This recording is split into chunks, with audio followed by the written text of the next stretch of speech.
It has demonstrated once and for all that overturning Roe was just the opening act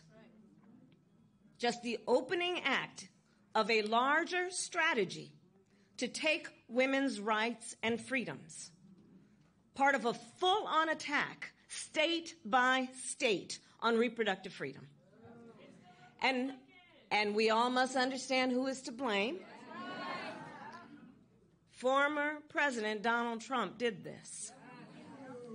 During his campaign in 2016, Donald Trump said women should be punished for seeking an abortion. Don't forget that. He said women should be punished.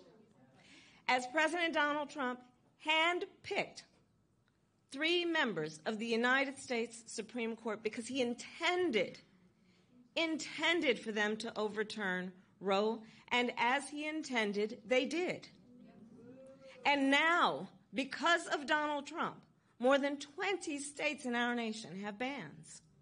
Now, because of Donald Trump, 1 in 3 women of reproductive age in our country live in a state that has a Trump abortion ban. And let us understand the impact of these Trump abortion bans, the horrific reality that women face every single day now in our country.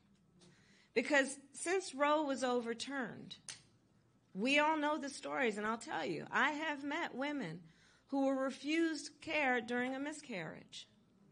I met a woman who went to the emergency room and was turned away repeatedly because the doctors were afraid they might be thrown in jail for helping her. And it was only when she developed sepsis that she received care.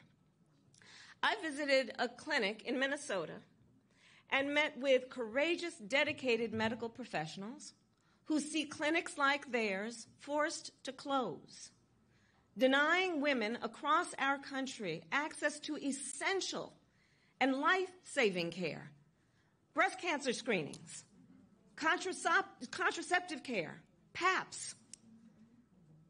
Donald Trump is the architect of this healthcare crisis. And that is not a fact, by the way, that he hides. In fact, he brags about it. Just this week, he said that he is, quote, proudly the person responsible for overturning Roe. Proudly responsible for the pain and suffering of millions of women and families. Proudly responsible that he took your freedoms.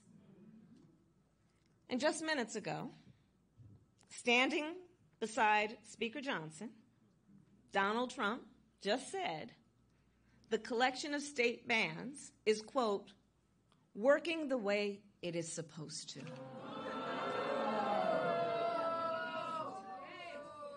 And as much harm as he has already caused, a second Trump term would be even worse.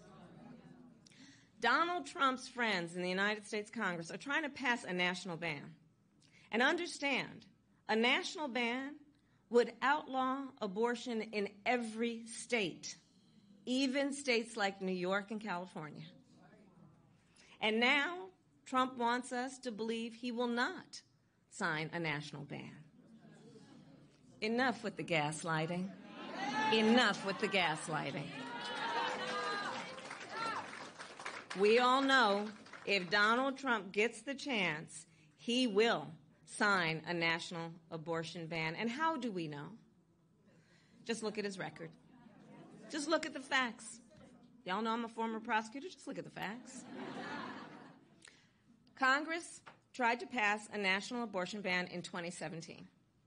And the then President Trump endorsed it and promised to sign it if it got on his desk. Well, the great Maya Angelou once said, when someone tells you who they are, believe them the first time. Donald Trump has told us who he is. And notice that Team Trump have an additional plan to attack reproductive freedom, a plan that they intend to implement on day one, even without Congress. They want to use another law from the 1800s.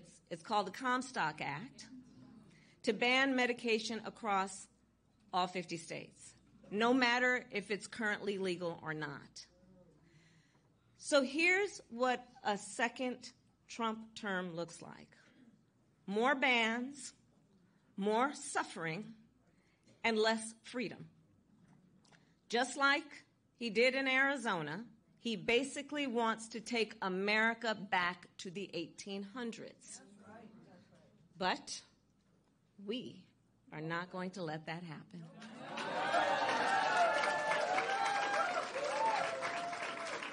Because here's the deal.